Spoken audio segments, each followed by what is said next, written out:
And once again, this is Koichi Mizushima back again. And this next dish that we're going to show you is another dish.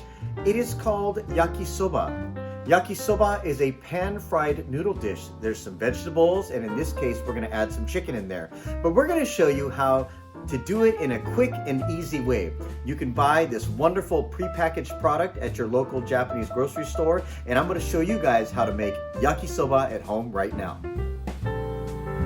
So here's the brand that I like to use. It's Maruchan's Nama Yakisoba. We're going to cheat a little bit here, and we're going to actually throw the noodles into the microwave for about 1 minute when they're completely frozen. And we're going to start by adding oil to our hot wok here. And again, we're going to start with chicken. You got to always put in the chicken first because that usually takes the longest to cook. And we always want to make sure that our meat is cooked all the way through for all of our dishes that we prepare. So we're going to take a moment and make sure that gets cooked up nice and well.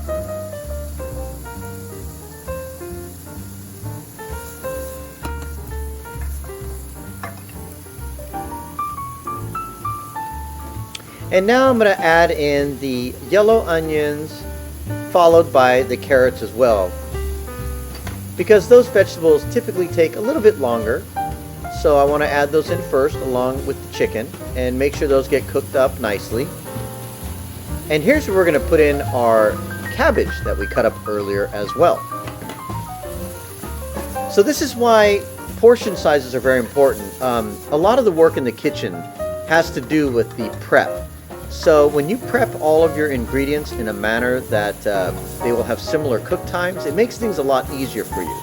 You know, I like to cut everything very thin and have it in a really usable way that it's ready to be used in a variety of different types of dishes. So we're going to just keep sauteing this all together in our hot wok pan here. And make sure that that chicken gets cooked all the way through. That's going to really be the most important thing here that we do. Now, this yakisoba is something that I really have fond memories of since childhood. I remember in my father's hometown in Japan, there was a yakisoba vendor who cooked yakisoba on this great big skillet right in front of a window. And he used to cook it right in front of us, and he would actually throw the noodles and they would slide up the side of the window back down onto his large skillet. So this brings back a lot of fond memories for me from childhood. And you remember those hot noodles that we threw in the microwave earlier? Well, let's get those guys out and put them into the pan here. And I put a little portion of water into the pan. That's going to make sense because as I add in the flavor packet, that's going to actually mix with the water. So that way you can mix all of the flavor packet in there, and you really want to make sure that you spread it all around and that it gets really nice and mixed up with all of the noodles and all of the vegetables. The water not only helps blend the flavor packet, but it also helps break up the noodles as well. And if you have a little too much water, just keep sauteing it until the water boils off. See all the steam coming off of the wok right now, and we're getting closer to our final product.